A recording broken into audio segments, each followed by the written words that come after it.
चकमा क्या होता है भैया? एक व्यक्ति को ना मीठा खाने का बहुत शौक था उस व्यक्ति को मीठा खाने का, और वो चुपचाप जाकर मीठा खाता रहता था। तो उसकी पत्नी ने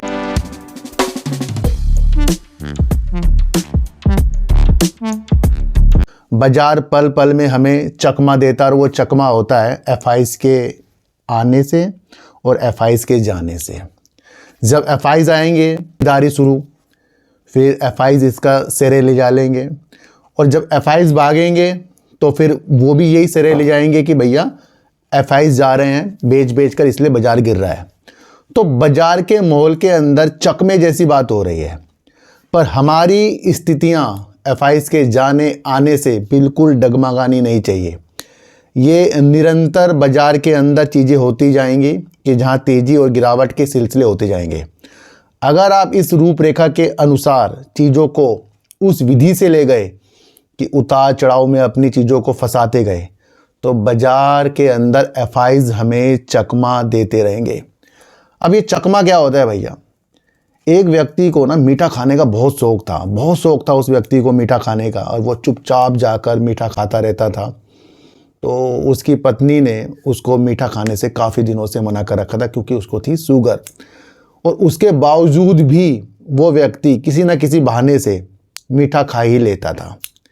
एक दिन, बहुत दिन हो गए उसने मीठा नहीं खाया था। अब वो अपनी वाइफ को चकमा देने के चक्कर में सोच रहा किस तरीके से मैं ये चीज़ें कर लूँ और मीठा 2-3 रसगुल्ले खा लूँ।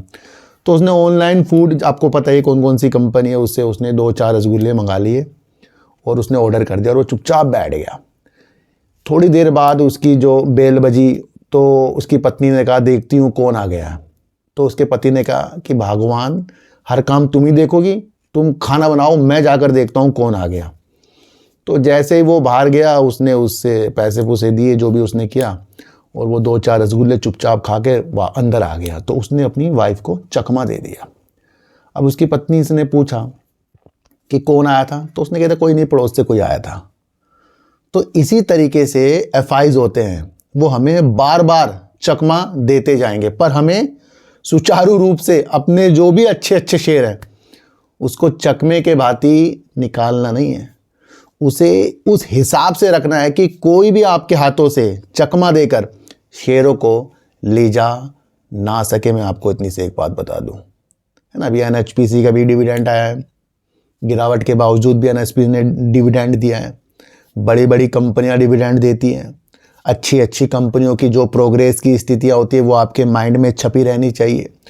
उन स्थितियों के भांति आपको दूर की दृष्टि जो है वो सुचारू रूप से देख लेनी चाहिए, है ना। तो हमें बाजार के अंदर उतार चढ़ाव में चकमा नहीं खाना है। अपने फ्यूचर की स्थिति हमें पैदा करनी है कि हम किस तरीके से इन्वेस्टमेंट करके आगे की तरफ बढ़ते जाए।